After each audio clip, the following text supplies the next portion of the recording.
A primeira ordem do dia foi um olhar. O tenente disse: "Uma manga, por favor." Meu corpo ouviu: "Me salva de mim." Naquele segundo, entendi.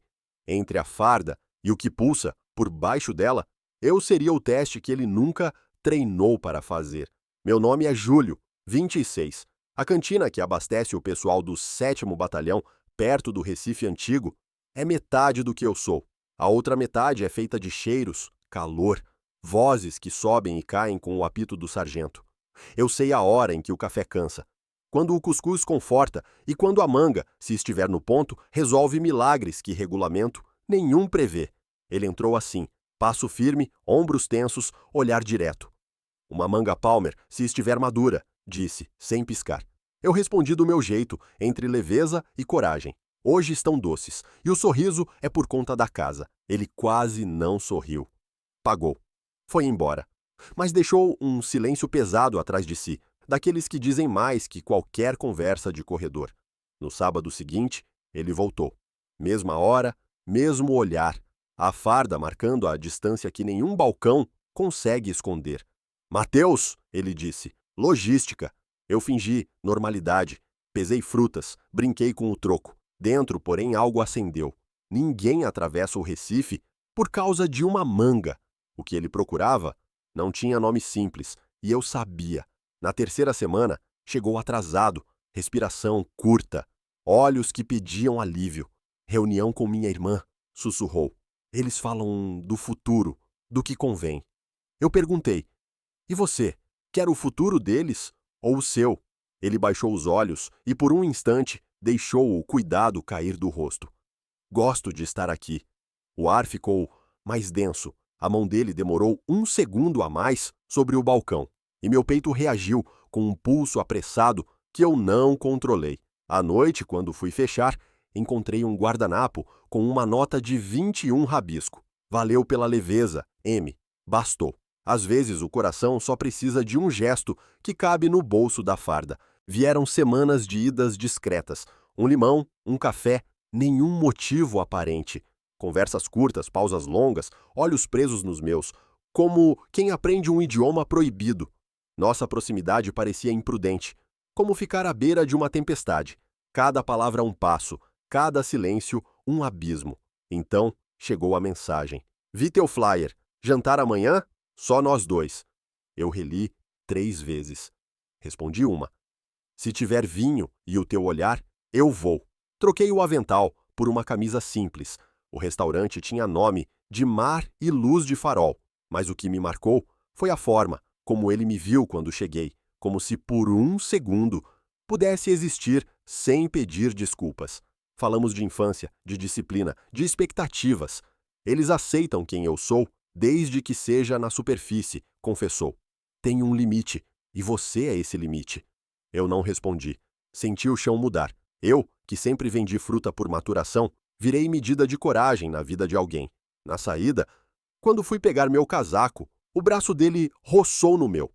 Nada além disso, mas o ar ficou pesado de novo. A pele contra a pele, por um instante, acendeu debaixo do meu peito um fogo que não pede licença.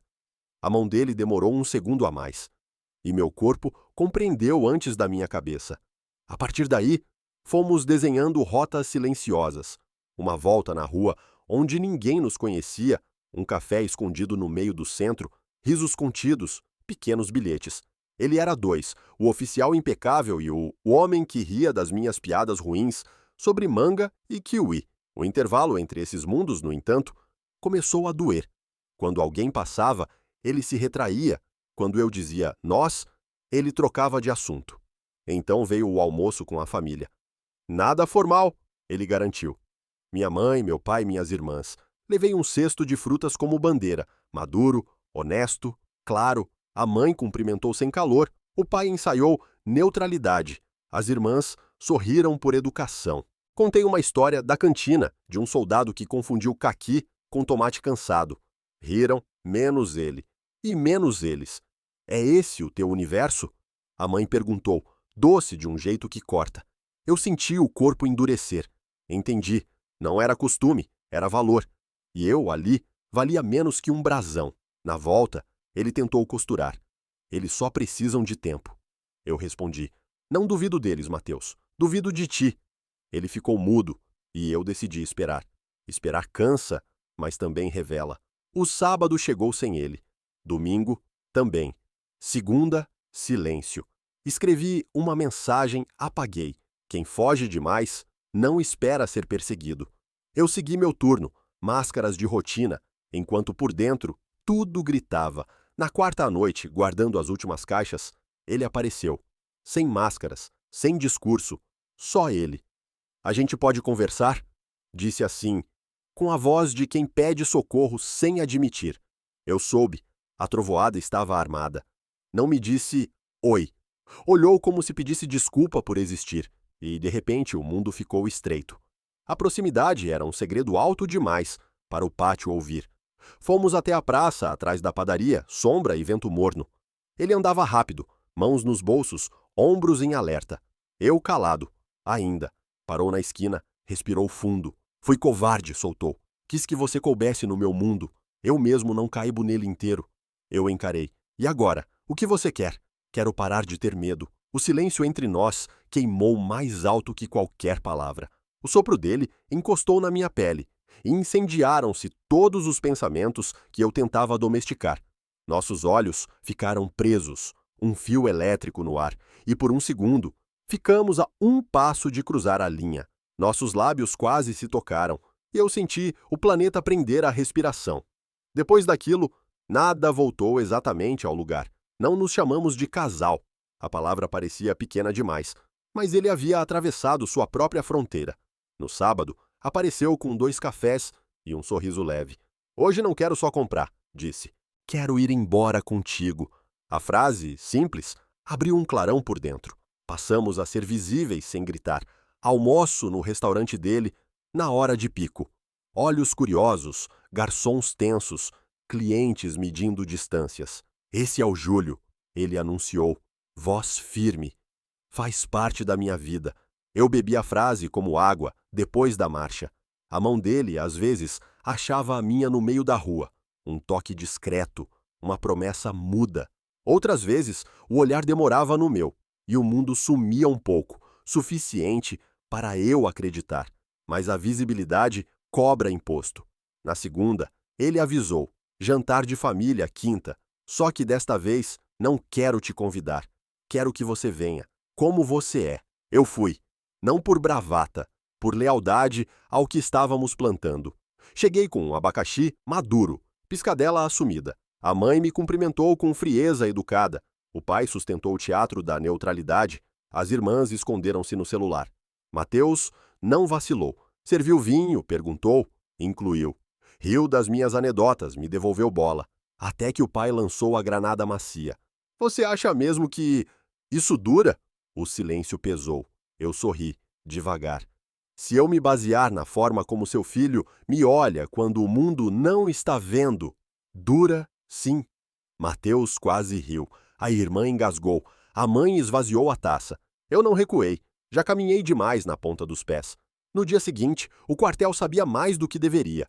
Boatos trabalham em regime integral. Alguns desviaram da cantina, outros compraram em dobro, como se compensassem.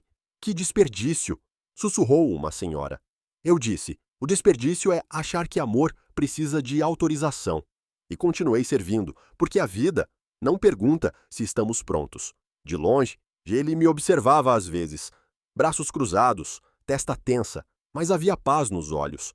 Uma paz que custa caro. Foi quando chegou a mensagem cifrada. 3 palavras frias no celular dele. Transferência em avaliação. O medo soprou de volta pela porta. Ele veio até mim, ao anoitecer, farda aberta na gola, respiração irregular. Se eles disserem que é por conveniência do serviço, vai parecer normal, falou baixo. Mas você e eu sabemos o preço. Eu fechei a gaveta do caixa, encostei no balcão e senti o chão inclinar. O ar ficou denso. A linha invisível entre nós brilhou com a força de um trovão contido.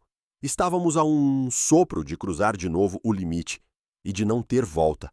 A tela do celular vibrou na mão dele. Eu vi o reflexo do medo e do desejo, lado a lado, brigando pela mesma farda.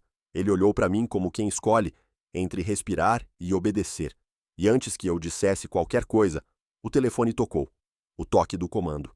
Ele atendeu. Ouvi apenas: Tenente Mateus, preciso do senhor amanhã. 06 horas. Assunto: transferência. A chamada cortou. À noite também. Ficamos ali, olhos presos, o mundo inteiro esperando nossa decisão. Cliffhanger. Ele fechou os olhos por um segundo, segurou minha mão por baixo do balcão. Um toque que queimou mais alto que qualquer palavra. E sussurrou: Se eu ficar, perco o fôlego. Se eu for, perco você. A sirene distante do quartel cortou o ar, e tudo dentro de mim gritou por uma escolha que ainda não tinha nome. A ligação do comando terminou, mas o som continuou preso dentro de nós, como se a noite inteira aguardasse uma senha. Se ele desse um passo, tudo mudaria. Se recuasse, eu aprenderia o preço do silêncio. Quando a sirene ficou distante, a mão dele ainda segurava a minha por baixo do balcão. O toque era pequeno e perigoso, como fósforo aceso perto de combustível. Mateus respirou curto, devolveu a mão ao bolso e eu vi o conflito subir pela garganta dele. Amanhã, 6 da manhã, repetiu, quase sem voz. Transferência. Eu quis dizer 1000 coisas, mas apenas perguntei: Você quer ir? Ele tremeu um pouco nos ombros, como quem carrega peso invisível. Quero viver. O resto ficou suspenso entre nós, denso e inevitável. Na madrugada, tentei dormir. O ventilador batia um ritmo nervoso, que me lembrava a marcha do quartel. Visualizei Mateus alinhando a farda, passando a mão pelo cabelo, respirando fundo diante do espelho. Imaginei o corredor, onde as decisões não têm nome, só protocolo. Quando o celular vibrou, pulei da cama. Posso te ver antes? 4h48. Eu respondi: Vem, e sem luz acesa, deixei a porta encostada. Ele entrou em silêncio, cheiro de rua, recém-lavada. Ficamos frente a frente, uma distância curta o bastante para a pele avisar que estava acordada. Se eu recusar, eles vão perguntar por quê, sussurrou. Se eu aceitar, faço as malas sem me olhar no espelho. Eu disse que o esperaria, fosse qual fosse a resposta, mas minha voz denunciou medo. O ar ficou pesado. O olhar dele demorou no meu. Um fio de calor subiu entre nós, como se o mundo diminuísse ao tamanho do quarto. Estamos a um sopro de atravessar uma linha, pensei, e parei ali. A tensão fez barulho, e foi esse barulho que nos salvou de uma imprudência irreversível. No quartel, o dia cobra caro de quem hesita. Na hora do almoço, um sargento comentou na cantina que o tenente de logística estava na antessala do comando. Boatos correm como água em ladeira. Uns diziam que a mudança era para o interior, outros falavam em conveniência do serviço. Eu cortei manga, pesei cuscuz, lavei copos, enquanto por dentro montava e desmontava cenários. Quando terminei de fechar, encontrei um papel dobrado por baixo da caixa. Não assinei nada. Quero falar com você às 19h, praça atrás da padaria. Cheguei cedo. A praça respirava em sombra e os carros passavam com pressa de quem não quer escutar histórias. Mateus veio de camisa simples, sem farda, com os olhos cansados e vivos. Não aceitei hoje, disse. Pediram que eu pense até sexta. O alívio cruzou meu corpo como brisa, depois de um calor brabo, mas não durou.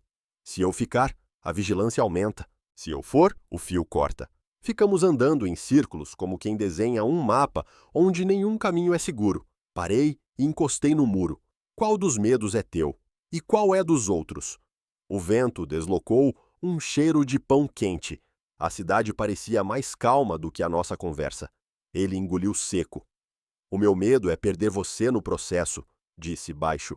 O dos outros é que eu seja quem sou em voz alta. O silêncio que veio depois era carregado e atento. A respiração dele roçou o meu pescoço como aviso de que o corpo também quer opinar.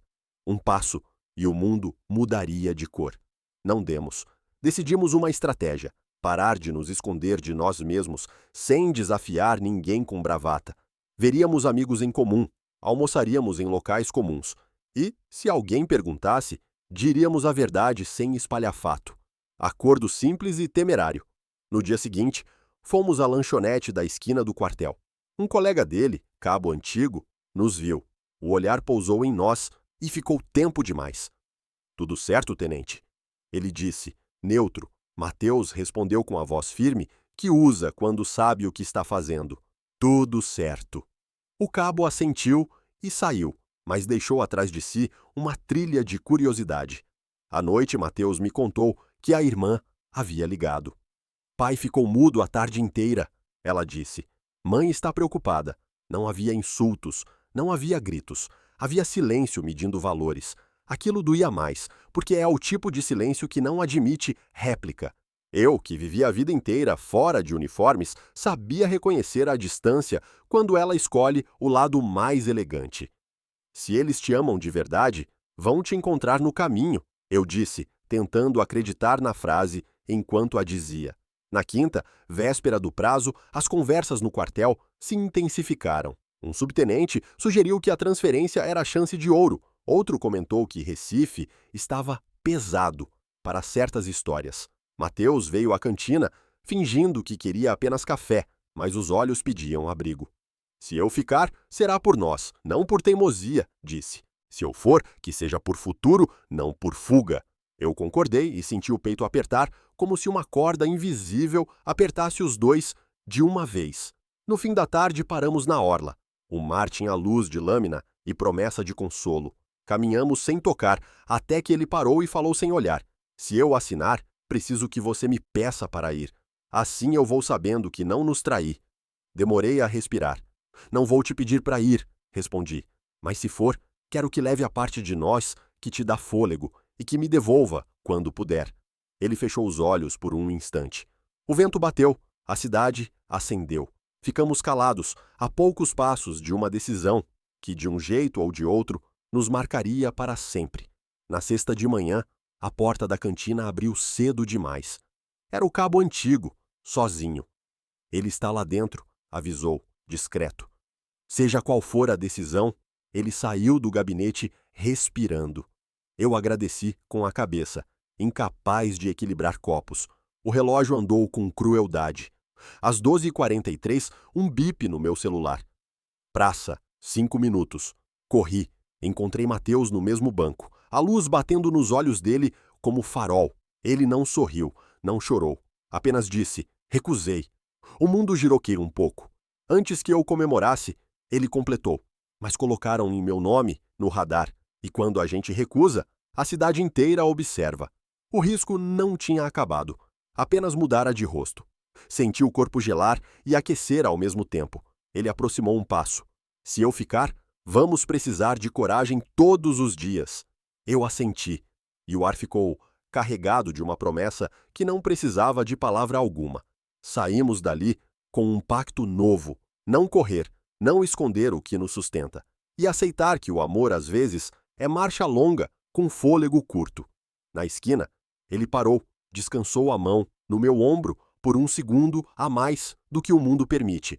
E aquele pequeno gesto atravessou a tarde, acendendo tudo o que eu ainda não sabia nomear. Antes de o domingo terminar, entendi que o primeiro a nos trair seria o medo. E que o medo, quando se apresenta com boas maneiras, é mais persuasivo do que qualquer grito. A semana começou com um convite formal. Evento de logística no clube militar, auditório cheio, coquetel depois. Mateus queria que eu fosse. Como quem sou, disse, e a frase trouxe orgulho e alerta na mesma medida. Combinei de chegar um pouco depois, para evitar a sensação de entrada triunfal, que não combina com o que vivemos. Levei a coragem junto com a carteira, como quem carrega documento. No auditório, o clima era de eficiência e hierarquia. Fiquei perto da porta, observando Mateus circular entre oficiais, cumprimentar fornecedores, abraçar conhecidos. Ele me viu. O olhar dele buscou o meu. Demorou-me um segundo, que valia um capítulo inteiro, e eu senti que, apesar dos fardamentos, a linguagem que importava era a dos olhos. Na pausa, ele veio até mim com naturalidade calculada. Esse é o Júlio, disse a 2 capitães e um major. Trabalhamos juntos no abastecimento. A palavra juntos ficou brilhando no ar, simples e verdadeira. Eu cumprimentei, falei de prazos, de qualidade, de ajuste de rotas em dias de chuva. Tudo certo até ali. O coquetel começou leve. A música baixa deixava espaço para comentários. Uma senhora da diretoria perguntou se eu morava longe. Um oficial mais velho quis saber detalhes da feira onde compro fruta. A toalha, impecável. As taças, alinhadas. Foi então que surgiu um coronel aposentado. Sorriso frio, voz macia. Mateus, seu pai é meu amigo, disse, pousando a mão no ombro dele. Bom ver você focado no que importa. Cuidado apenas com distrações bem intencionadas. O olhar dele escorregou para mim e parou. Não foi insulto, foi pior. Uma ameaça embrulhada em conselho. Vi Mateus endurecer discretamente. Ele respirou, ensaiou uma resposta que não veio e optou por fazer o que o mundo espera. Apresentou a mim como parceiro de negócios confiável. Não era mentira, mas eu senti o chão ceder. A palavra que faltou doeu mais que qualquer ataque. O medo tinha se apresentado de terno e foi convincente. Saí alguns minutos antes, dizendo que precisava resolver um problema na Câmara Fria. Mentira boba. Na calçada, o ar noturno trouxe alívio e solidão. Caminhei até essa esquina quando ouvi passos atrás. Mateus, você está indo embora? Fiz que sim. Não devia, mas entendo. Ele aproximou. A rua estava meio vazia. O poste piscava com capricho de cenário. Eu falhei lá dentro, confessou. Falhei porque quis te proteger e me protegi demais. O silêncio entre nós queimou e a proximidade pareceu perigosa, como a beira de uma tempestade. Se continuarmos, vamos ter que escolher palavras com faca no pescoço, disse, tentando rir. Não deu. Nos dias seguintes, o clima mudou. Ele ficou mais cauteloso. Eu fiquei mais seco. Ainda nos víamos, ainda havia toques que duravam 1 segundo a mais, ainda havia calor que subia quando os olhos prendiam nos meus. Mas algo estava desalinhado. Quando sugeri um almoço no mercado, ele recusou, preocupado com olhares. Propus um cinema no centro. Ele disse que a semana estava carregada. O que havia de verdadeiro continuava intacto. O acesso é que ficou difícil. A primeira traição não veio de boatos nem de familiares. Veio do nosso arranjo. Trocamos mensagens calculadas, evitamos certas esquinas, praticamos o truque da invisibilidade. Na sexta, rompi o padrão. Hoje, quero que você venha como quem vem, escrevi. Ele demorou a responder. À noite, apareceu na porta da cantina já fechada. Camisa simples, olhos que pediam perdão antes de qualquer conversa. Eu quis caber no mundo de todo mundo e te coloquei no porão, disse rente. Se você disser que chega, eu entendo. Eu respirei em pedaços. Não chega, respondi, mas eu preciso te ver em voz alta ao menos uma vez por dia. Nem que seja dizendo meu nome, como quem diz água. No sábado, ele mudou o roteiro. Café cheio, muita gente, ele chegou primeiro. Guardou uma mesa e me esperou. Quando me aproximei, não desviou. Júlio, chamou, claro. Sentei. Alguns olhares demoraram. Um garçom fingiu não ver. 2 mesas cochicharam. O mundo não desabou. O coração, sim, mas por excesso de vida. Conversamos de trabalho, rimos de casos da cantina, e quando saímos, ele encostou a mão nas minhas costas por um segundo, que qualquer regulamento reprovaria. O calor que subiu entre nós foi resposta e aviso. À noite, porém, o telefone da família tocou. O pai não gritou. Perguntou, é isso mesmo? A mãe chorou menos do que eu esperava. Disse que temia pelo futuro dele. A irmã prática sugeriu dar um tempo público. No domingo, Mateus me contou tudo com honestidade dolorida. Eles não são monstros, explicou. Só acreditam que felicidade precisa de autorização. Eu ouvi e bebi água. A nossa não precisa, mas o teu crachá talvez. Ele assentiu, derrotado e digno ao mesmo tempo. Foi então que chegou a nova tentativa de transferência, agora com data, selo e urgência. Saída em 30 dias, dizia o documento. O prazo apertou a garganta como coleira. Mateus olhou, respirou e, diferente da outra vez, não me pediu desculpas por existir.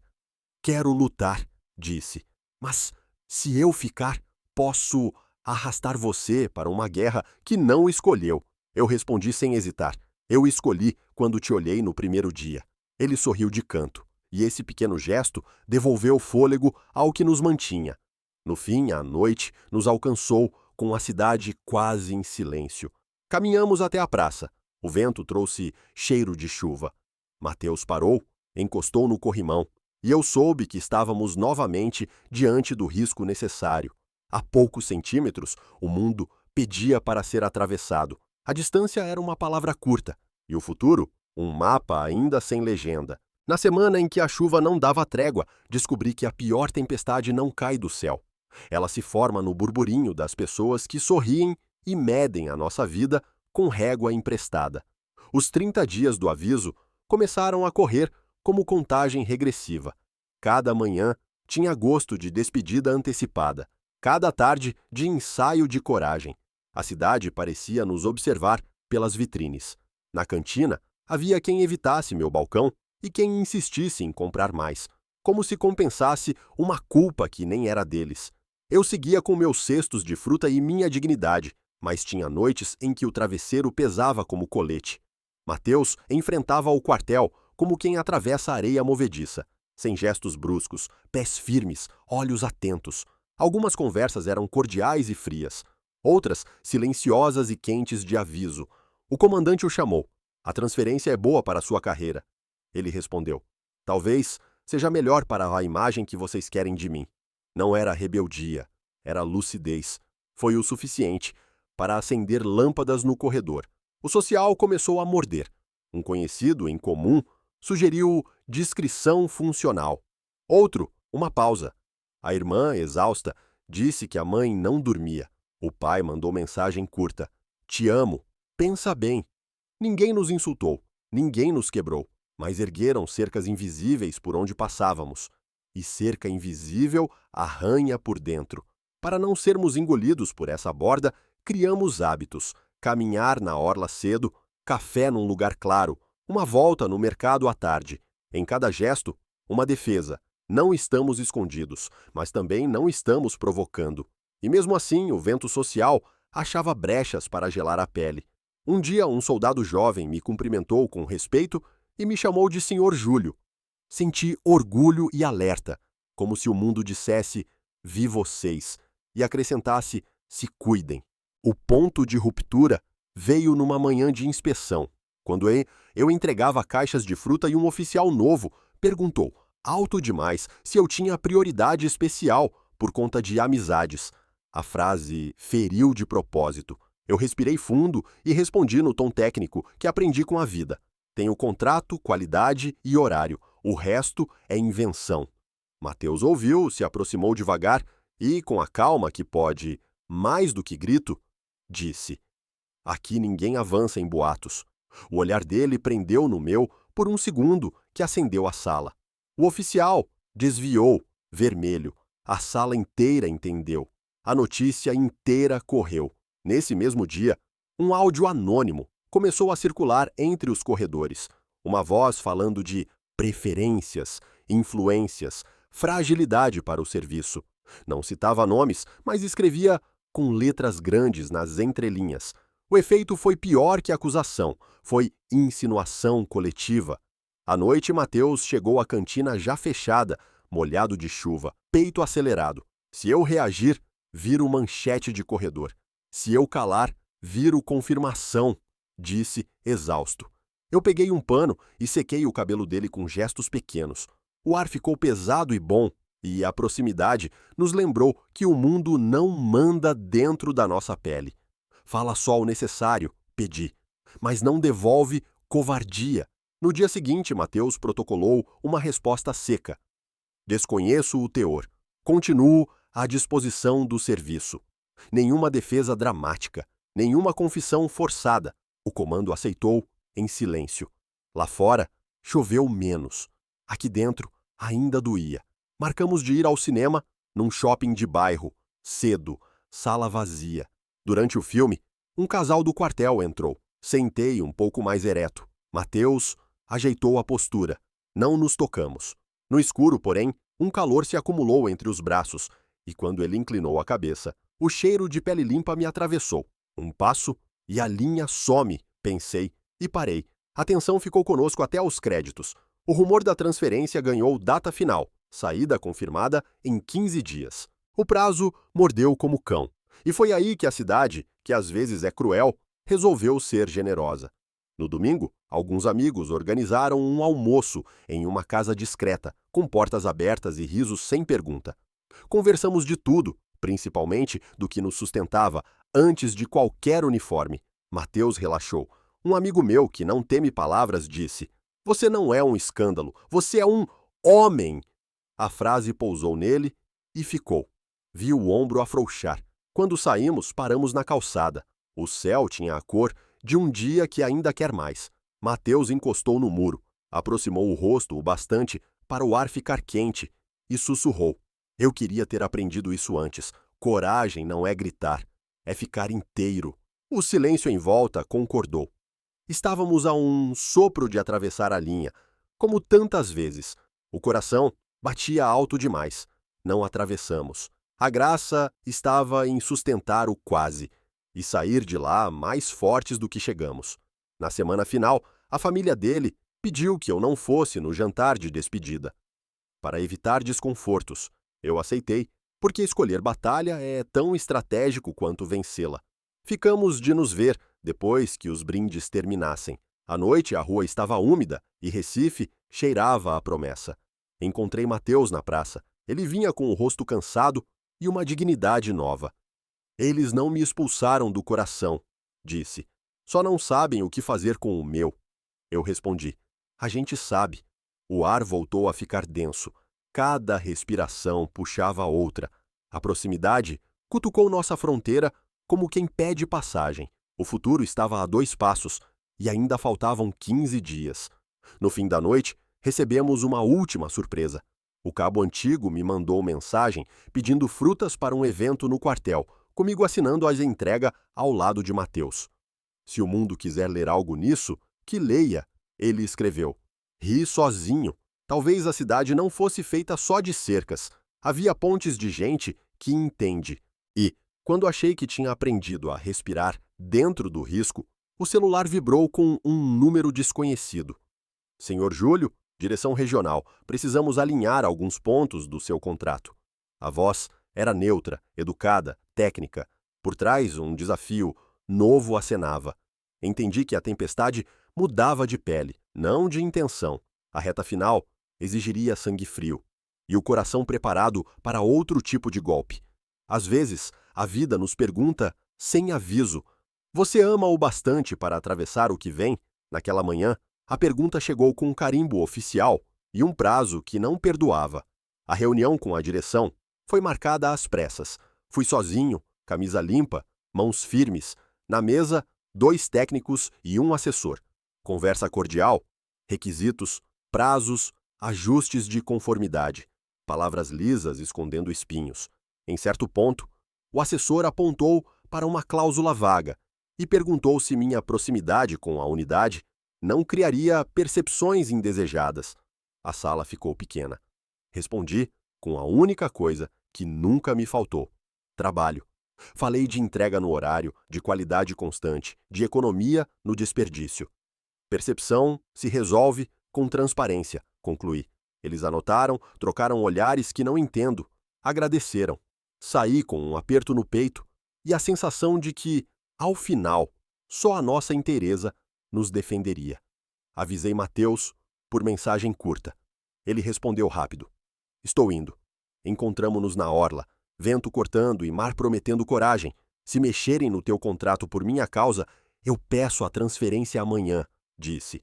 Não quero ser a faca no teu pão. Sorri sem vontade. Prefiro que seja meu pão e meu companheiro de mesa. O resto a gente aprende. O olhar dele demorou no meu, aquecendo o espaço entre nós. 1 segundo a mais, e o mundo reduziria a um gesto. Não reduzimos. Guardamos a vontade no bolso, como quem carrega um amuleto. Os dias seguintes foram meticulosos. Eu entregava com ainda mais rigor. Mateus fazia seu serviço com retidão que fala alto. Alguns olhares no quartel já não pesavam tanto.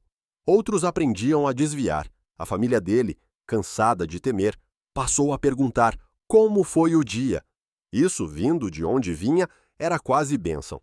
No 10º dia, a direção me ligou. Contrato mantido, com recomendações de comunicação. Não venci uma guerra, apenas sobrevivi a um capítulo. Era suficiente para respirar. Restavam 5 dias para a partida de Mateus. Sim, partida, porque a máquina não recuou. Transferência confirmada para uma cidade do interior. Não houve vingança declarada. Houve reorganização. Ele encarou o papel com a serenidade de quem sabe que dignidade também viaja. Vou e volto, disse, como promessa e vontade. E se não voltar, você vem? A pergunta saiu com naturalidade, que me atravessou. Se for para continuar inteiro, eu vou, respondi. E entendi, naquele instante, que o amor não é um endereço, é uma prática. Planejamos uma despedida que não fosse um funeral. Fomos ao mercado, comemos bolo simples na calçada, rimos de histórias bobas que nos salvaram do choro. À noite, alguns amigos abriram a casa. Conversamos sem rodeio, falamos do que aprendemos, do medo que desaprendemos, das brechas por onde o afeto passa, mesmo quando o portão está trancado. Houve abraços demorados e, em cada um, uma certeza. A cidade pode até ousar julgar, mas quem sustenta nossas horas somos nós. Na penúltima noite, voltamos à praça onde tantas decisões balançaram. O vento trouxe umidade e a luminária piscou, como se quisesse registrar. Mateus encostou no corrimão e eu fiquei de frente para ele, a distância justa para a pele entender o recado. Eu ainda tenho um medo, confessou, de que o que sinto vire só lembrança. Aproximei um passo, o ar ficou quente e a tensão vibrou como corda esticada. Medo bom é o que nos põe em movimento, respondi. O ruim é o que nos paralisa. E nós não estamos parados.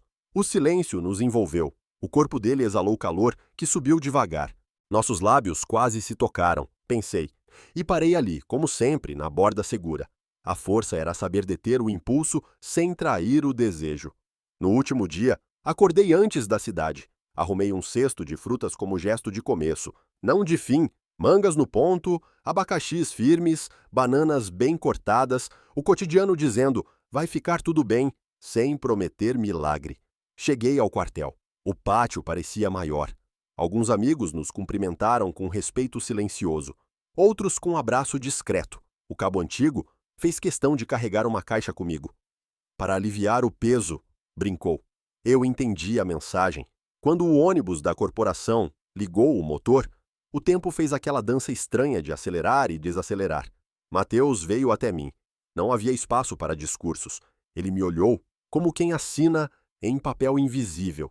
Eu vou para ficar inteiro, disse, firme, e volto para te encontrar inteiro.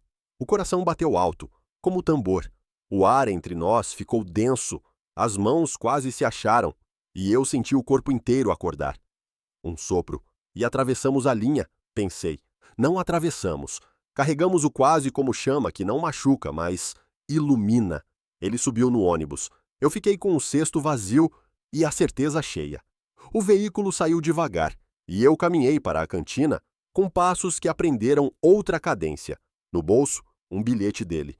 Se eu ficar, perco o fôlego. Se eu for, não te perco. Guardei o papel como quem guarda mapa. À noite, fechei a cantina mais cedo. Recife respirava úmida. Sentei no banco da praça, o mesmo de sempre, e deixei o corpo entender a la falta. O telefone vibrou, mensagem dele já na estrada. Quando a cidade ficar silenciosa, pensa em mim chegando inteiro. Respondi. Penso. E fico inteiro também. O vento soprou leve, e a tensão que nos acompanhou por meses encontrou um lugar de descanso. Não o fim, mas a pausa que prepara o próximo gesto. E então, quando eu acreditava que a noite se encerraria com essa paz rara, o meu celular tocou com um número da direção regional. Atendi. A voz do outro lado foi direta. Senhor Júlio, precisamos conversar amanhã cedo. Surgiu um novo pedido do comando envolvendo o seu nome. O coração disparou, o ar ficou pesado. E a cidade, de repente, pareceu prender a respiração. Eu fechei os olhos, senti o calor subir pelo peito e entendi. A nossa história tinha acabado de abrir outra porta.